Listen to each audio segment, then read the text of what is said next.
Kaya niyan, ngayon, mga ambassadors natin, mga mga sinasalang natin sa live selling.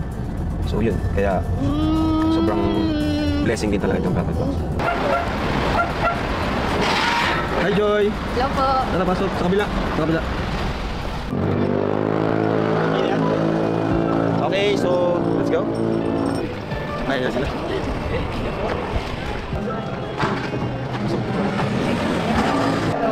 Joy, congratulations in advance. Good job. Job ka na dyan.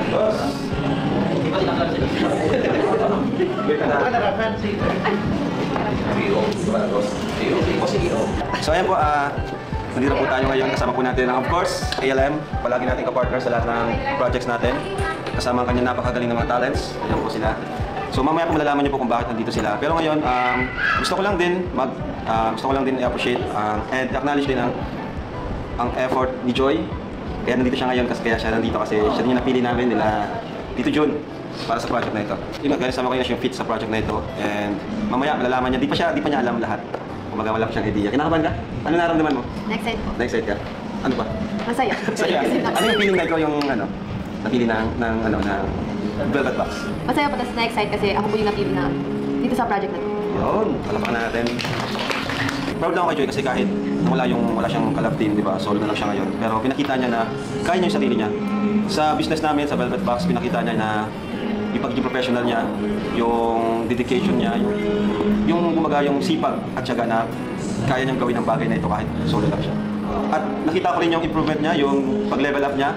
Nakita ko kay Joy yun kasi ito si Joy, kilala ko na to eh. So siguro sa mga nangyari sa Kalingap, kaya grabe, natutuwa ako. Ang bilis ng panahon, 3 years na siguro siya sa Kalingap. At nakita ko yung yung progress yung pag-level niya as a person. So yan, hindi ka papapain. Gusto ko lang di marinig yung gustong sabihin ni Tito Jun as chairman po ng Velvet Box. Ayan po, marami po tayo ngayong agenda sa meeting natin at yun, surprise po yan para sa inyo. Lahat po ng mga ginagawa namin na management, ako, si Tin, si Kalingap Rob, and Jack ay para po sa lahat po ng mga kasold out namin. So abangan po ninyo yung sinasabi kanina na project ni Joy. Surprise po lahat ng Joynatics.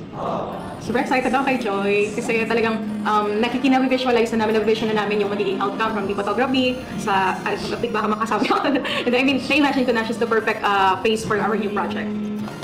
So ayan, ito kasing project natin is meron ang Velvet Box na bagong product. Alam ka naman natin. Yes! Excited! Bagong product. So, ngayon po ay nandito tayo ngayon sa meeting para pag-usapan po yung gaganapin na launching ng kauna-unahang release po ng Velvet Box Watch. wow! What? Ito po ay smartwatch, ang unang pasabog ng Velvet Box. At handa po yan makipagsabayan sa mga existing na established na brand pagdating po sa smartwatch. Ano po, yung features po niyan, yung itsura niyan, yung specification po niyan ay asahan po ninyo na i-release natin this coming September 28 po sa Jax Adrabay Resort at 3 PM. At abangan niyo rin po yung mga special guests natin na naibitahan po namin ng management. May launching pala? May launching tayo. Ako lang din po, bakit po si Joy yung napili natin ng Velvet Box na mag-portray or maging model na itong Kasi unang-una fit siya doon sa mga features like yung sports, no? Kita natin sports. Jogging. Pwede mag-jogging. Pwede mag-volleyball. Energetic, no? Fit sa kanya yung mga features ng smartwatch. Congrats na agad! Joy, congrats! Model ka na. Congratulations. Dalawa pong agenda natin for today. Una po is yung photoshoot kasi since si Joy naman yung model, so we need to arrange the schedules po ng ating photoshoot and ano ba yung mga looks or mga shots na kailangan gawin para doon sa photoshoot. Pangalawang agenda po natin is the launching. So nasabi na din po yan, this coming end of September na din ang magaganap. So yun po yung mga aayusin natin for today sa schedule. So I think pakilala ko na muna po siguro yung team natin. So the overall supervision po ng and coordination is the team ALM po and we have CJ. And CJ Santua po, siya po yung magiging head po natin for the activities. And syempre yung mga mahusay po nating mga suppliers, we have Francisco, yan, for the photographer, our official photographer. Siyempre, ang official and resident makeup artist ni Joy palagi din. Siyempre, si Sharika and si Kips, ng Kips Photography, our videographer. Unahin muna natin yung magiging looks ni Joy. So, I don't know, Sharika, kung anong pinaka-masasuggest mo kasi ito ay photoshoot ng relo. So, anong pwedeng maging klase ng makeup ni Joy for that? For the look, siguro mag-stick tayo sa fresh look, then titingnan din siguro kung ano po yung style ng relo, then doon ko i-base yung yung makeup. Okay, so may ko dun sa smartwatch kasi is more on the features. So may sinend akong sample sa GC wherein pwedeng parang nag-jogging kasi we have tracker na yung sa heartbeat at kasi navigate tayo dyan. So yes, more on technology. So, yun siguro yung pwede nating pagbasehan. So, regarding the looks, tama naman sinabi niya, fresh look. Yes. So, okay na tayo doon, wala na tayo magiging problem. So, Mga ano lang sir, mga light touch lang na ano pwede sa... So, sumamit ako sa akin. Share ka na din. Siyempre si Rob din. Sabi ka din siya.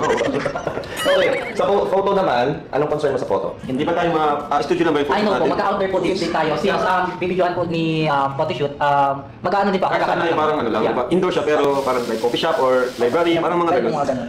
Yung shoot po natin, sir, doon and Rob, like, full day, ano na yung studio din lalabas tayo? Lalabas tayo. Or sa araw? Hindi, one day lang. Pwede rin pa sa bagas pasyo para mag-ito.